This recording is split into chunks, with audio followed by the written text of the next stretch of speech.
Hello guys, एक बार फिर से आप सभी का स्वागत है मेरे चैनल पर। मैं हूं निखिल उपाध्याय और मैं ये आशा करता हूं कि आपको हमारे वीडियोस अच्छे लग रहे होंगे। और अभी तक अगर आपने हमारा चैनल सब्सक्राइब नहीं किया है तो प्लीज़ सब्सक्राइब भी कर लीजिए, ताकि आप रेगुलरली टच में रहें और जो भी वीडियोस जैसे जैसे रिलीज हो रहे हैं वो आपको देखने को पढ़ने को मिलते रहें।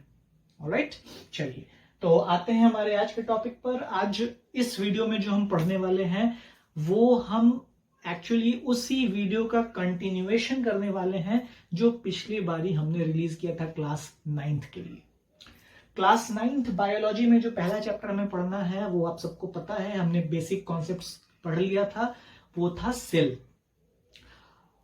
The fundamental unit of life के नाम से ये चैप्टर आपके टेक्स्ट बुक में दिया गया है। तो वही जो सेल है इसके बारे में मोर और लेस जितनी भी बेसिक बातें थी वो हमने पढ़ ली थी, जान ली थी। अब उससे एक कदम आगे बढ़ते हुए उसके जो 3 बेसिक पार्ट्स आपको बताए गए थे, अगर आपको याद होगा क्विकली अपने मन में रिवाइज कीजिए। मैंने आपको बताया था कि बेसिक पार्ट सेल के कौन कौन से थे। तो एक था सेल मेम्ब्रेन, जिसको कि हम प्लाज्मा मेम्ब्रेन भी बोलते हैं, सेल मेम्ब्रेन या प्लाज्मा मेम्ब्रेन। एक था साइटोप्लाज्म, और एक था न्यूक्लियस, है ना। ये तीनों ही हमने बताया था कि ये बेसिक पार्ट हैं किसी भी सेल के, बिकॉज ये चाहे प्रोकैरियोटिक सेल हो, यूकैरियोटिक सेल हो, प्लांट सेल हो, एनिमल सेल हो, एनी काइंड ऑफ सेल हो, ये चीजें तो रहेंगी ही रहेंगी। इस साइटोप्लाज्म में अलग अलग काम करने वाले जो यूनिट्स होते हैं जिनको हम सेल ऑर्गेनल्स बोलते हैं। क्या बोलते हैं? सेल ऑर्गेनल्स बोलते हैं। उन सेल ऑर्गेनल्स को भी हमको पढ़ना है ना।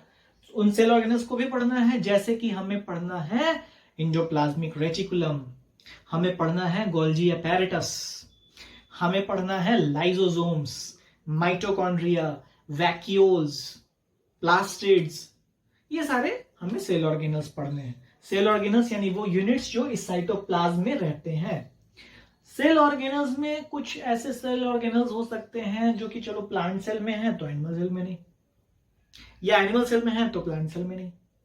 वैसे तो ज्यादातर दोनों में होते हैं, बट कुछ कुछ ऐसा है जो इसमें है या उसमें नहीं, तो उसमें है तो इसमें नहीं।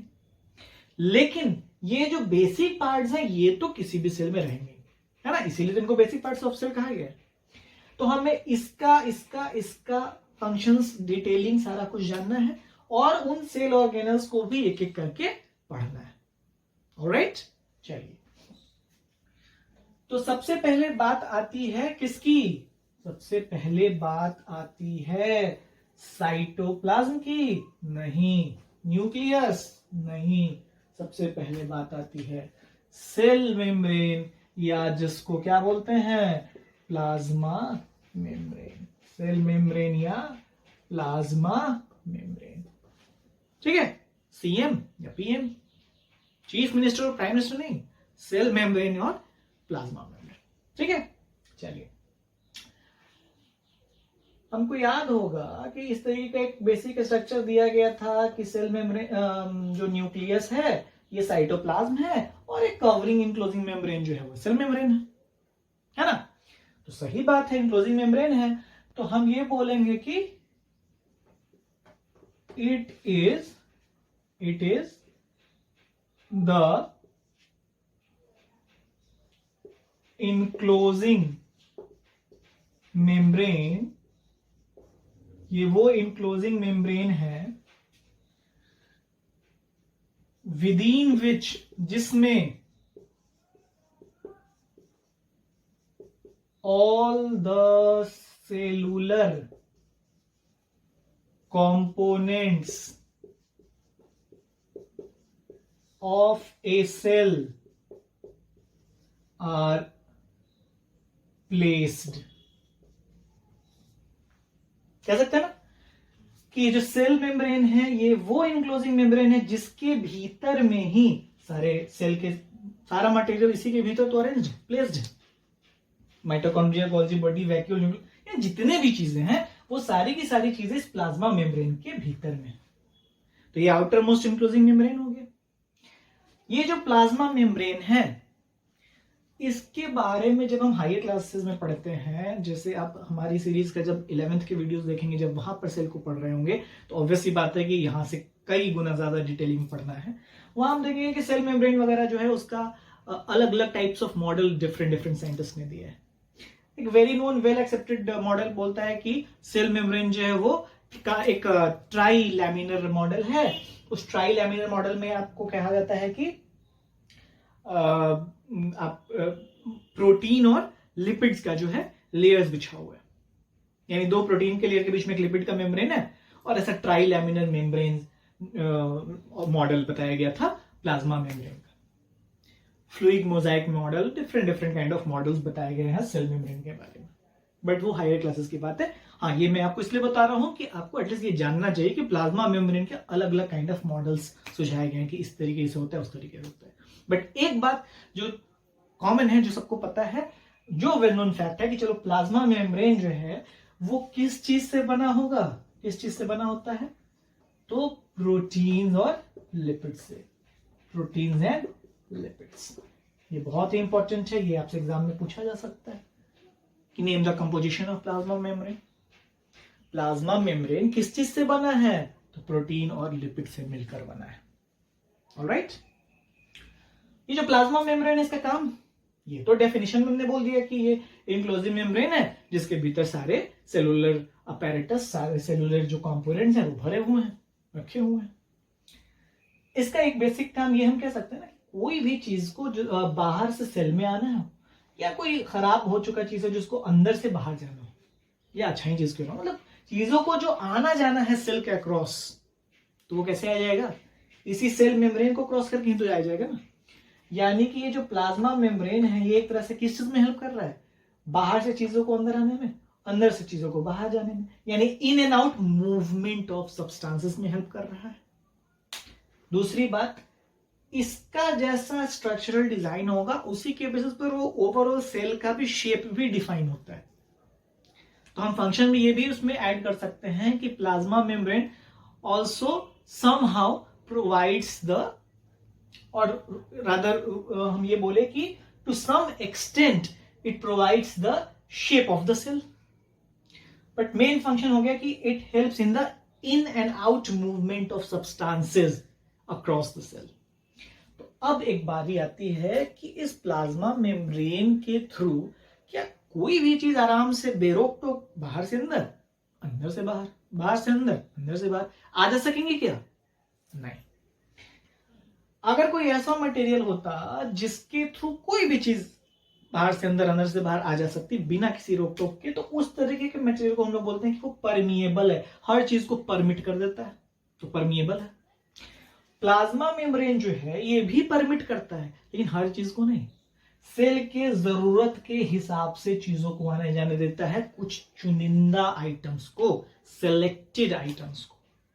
और इसलिए हम इस प्लाज्मा मेम्ब्रेन को क्या कहते हैं, बहुत इंपॉर्टेंट बात, सेलेक्टिवली परमिएबल मेम्ब्रेन।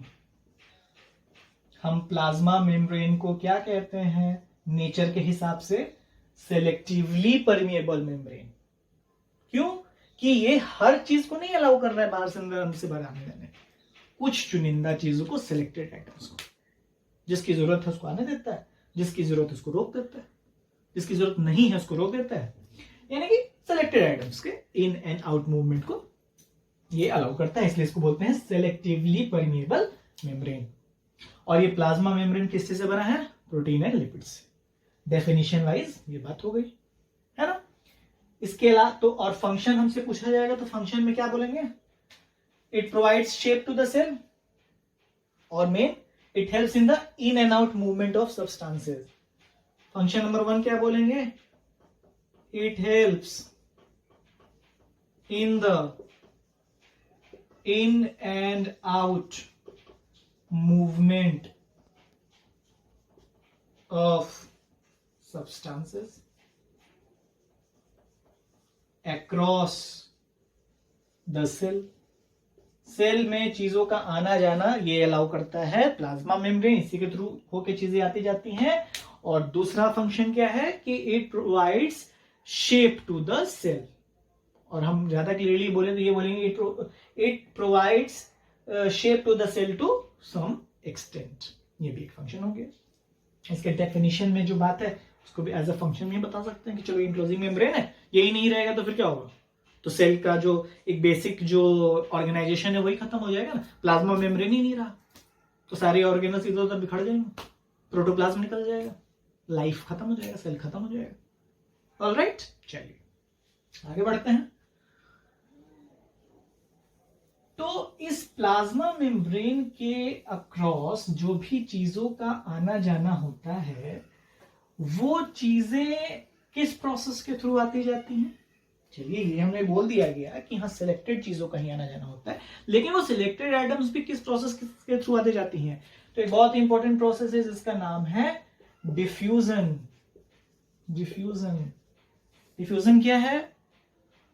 तो डिफ्यूजन कहता है कि the movement of substances, the movement of substances, कहां से कहां? from high concentration, from high concentration to low concentration is called diffusion। यानी कि एक ही चीज दो नियर बाई प्लेसेस में वेरी करे, वेरी करे किस चीज में? अपने कंसंट्रेशन में या प्रेशर में, कि एक जगह ज्यादा हो एक जगह कम हो, तो वो ऑटोमेटिकली ज्यादा से कम की तरफ आ जाएगा। हम इसको और ज्यादा क्लियर बनाने के लिए ऐसा लिख सकते हैं, इस ये जो हमने लिखा ना कि द मूवमेंट, तो उसके बीच में चलो हम एक और वर्ड ऐड कर देते हैं जिससे चीजें जो है और ज्यादा अच्छी लगने लगेंगी, कि द स्पॉन्टेनियस मूवमेंट। स्पॉन्टेनियस क्यों नहीं ऐड किया? क्योंकि ये जो मूवमेंट होगा ना हाई से लो, ये इस मूवमेंट को कराने के लिए हमें कोई एक्सटर्नल फोर्स लगाना नहीं पड़ रहा है, खुद से ऑटोमेटिकली चीजें आ जा रही हैं स्पॉन्टेनियसली। इसलिए हमने लिखा कि the spontaneous movement of substance, कहां से कहा? From high concentration to low concentration, जहां वो ज्यादा है वहां से जहां वो कम है उसकी तरफ। ठीक है, तो गैसेस का जब ये आना जाना होता है कि मान लो ये प्लाज्मा मेम्ब्रेन जो था इसके अक्रॉस कोई भी गैसेस का आना जाना हो रहा था ना, जैसे कि ऑक्सीजन का आना जाना हो रहा है या कार्बन डाइऑक्साइड का आना जाना हो रहा है, यानी कोई गैसेस का आना जाना हो रहा है, तो गैसेस चीजों का हाई कंसेंट्रेशन से लो कंसेंट्रेशन आना जाना, तब तक तो इसको हम लोग डिफ्यूजन बोल रहे हैं। क्या बोल रहे हैं? डिफ्यूजन बोल रहे हैं। इसी तरीके का आना जाना जब वाटर का हो, फ्लूइड का हो, तो वो भी डिफ्यूजन ही है। Water also obeys the laws of diffusion, it also flows from high concentration to low concentration, लेकिन तब उस डिफ्यूजन को हम एक स्पेशलाइज्ड नाम बोलते हैं, उसको क्या बोलते हैं? ऑस्मोसिस बोलते हैं। क्या बोलते हैं? Osmosis. Osmosis is also diffusion, but किसका? वाटर का।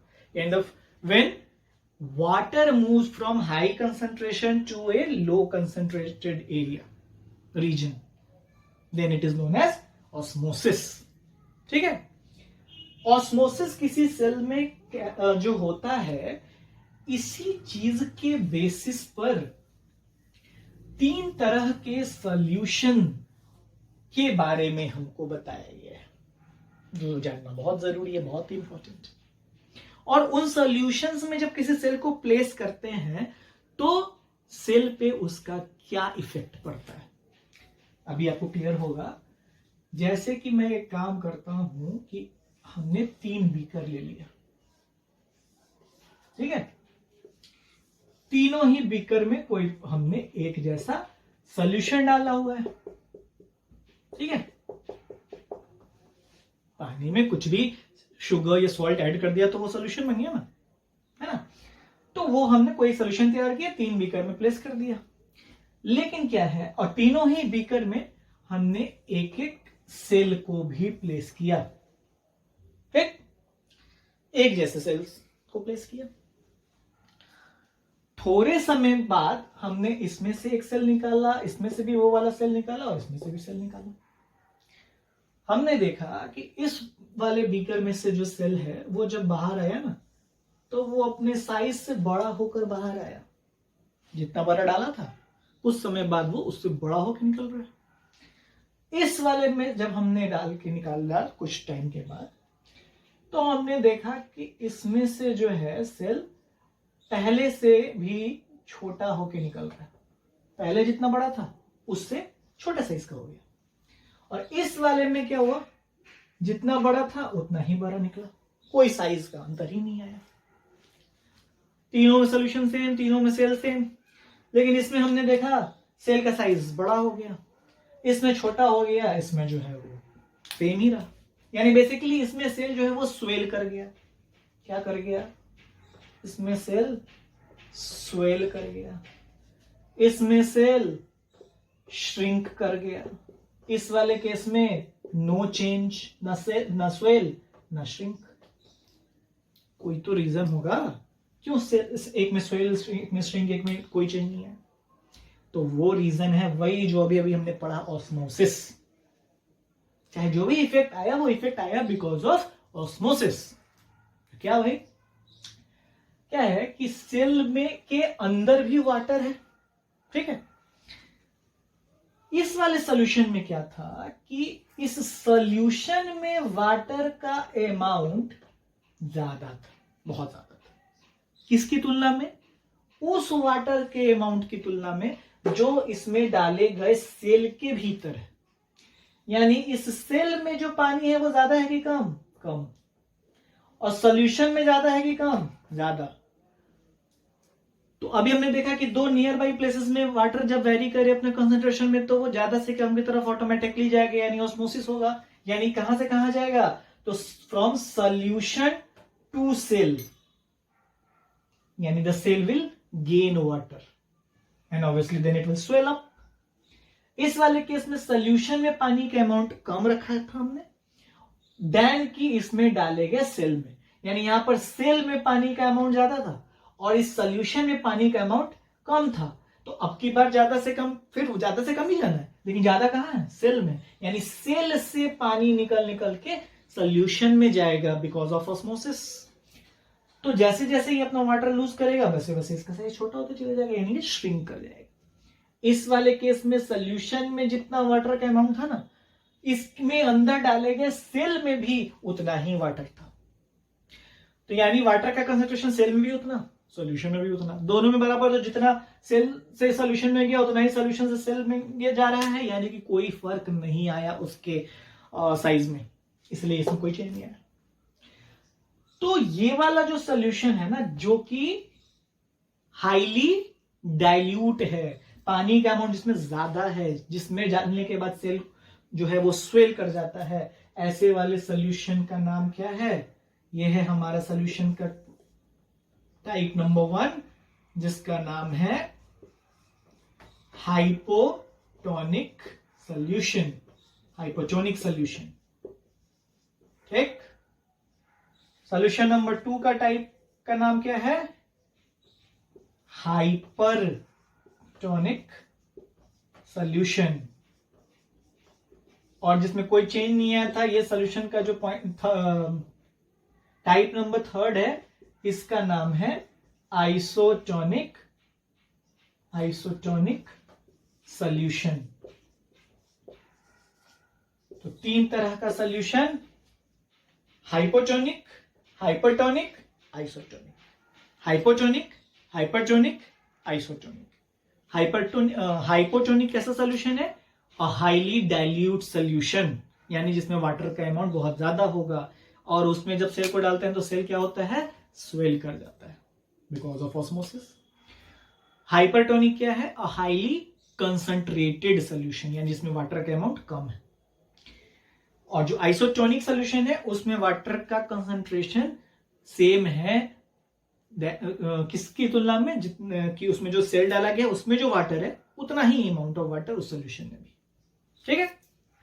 तो डेफिनेशन वाइज हमसे पूछा जाएगा तो हम बोलेंगे कि highly dilute solution is hypotonic solution, highly concentrated solution यानी लेस डाइल्यूट, तो वो है hypertonic solution.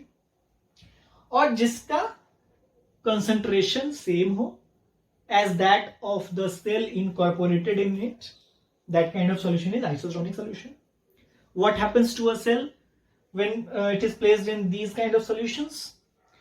So when it is placed in a hypertonic solution, the cell swells. When it is placed in a hypertonic solution, it shrinks. And when it is placed in an isotonic solution, it observes no change.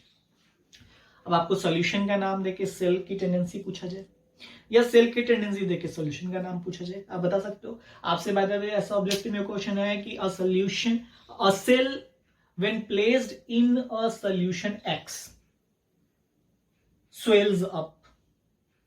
Which kind of solution is X? तो क्या होगा? तो swell कर रहा है यानी किसमें? Hypotonic. या उल्टा आपसे पूछा जाए कि when a cell is placed in a hypertonic solution, then what will happen to the cell? It will shrink. तो दोनों तरफ से पूछा जाए, आप बता सकते हो? तो 3 तरह का सॉल्यूशंस हमने देख लिया, हाइपोटोनिक, हाइपरटोनिक, आइसोटोनिक. लेकिन इस तीनों तरह के सॉल्यूशन में जो इवेंट हो रहा था कि सेल स्वेल कर रहा था, श्रिंक कर रहा था, कोई नहीं आता, ये हो क्यों रहा था? बेसिक प्रिंसिपल इन्वॉल्व था ऑस्मोसिस का, यानी वाटर का मूवमेंट हो रहा था हाई कंसंट्रेशन से लो कंसंट्रेशन, है ना? और जब ऐसा ही मूवमेंट कोई गैसियस एलिमेंट का हो तो फिर हम उसको बोलते हैं डिफ्यूजन. तो हमें बता दिया गया कि the spontaneous movement of a substance from high concentration to low concentration is called diffusion.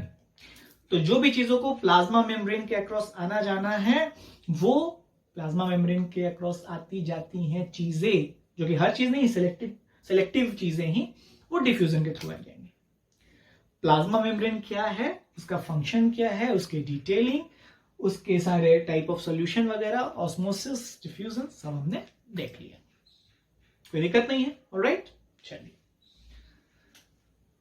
तो हमें पहला जो अपना बेसिक पार्ट था वो हमने देख लिया प्लाज्मा मेम्ब्रेन के फॉर्म में. दूसरा जो बेसिक पार्ट है उसका एक आइडिया ले लेते हैं. दूसरा बेसिक पार्ट है हमारा साइटोप्लाज्म. साइटोप्लाज्म के बारे में बोलेंगे कि the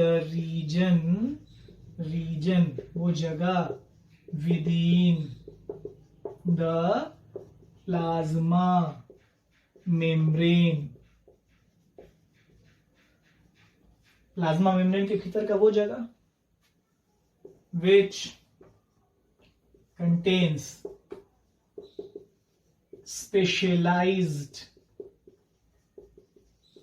units of cell,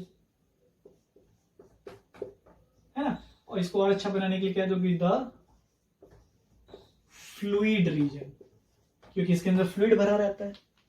cytoplasm वाले रीजन में एक फ्लूइड भरा हुआ है, उसी में सारे सेल ऑर्गेनल्स फ्लोट करते रहते हैं. उस फ्लूइड का कोई नाम? बिल्कुल, उसका नाम है प्रोटोप्लाज्म.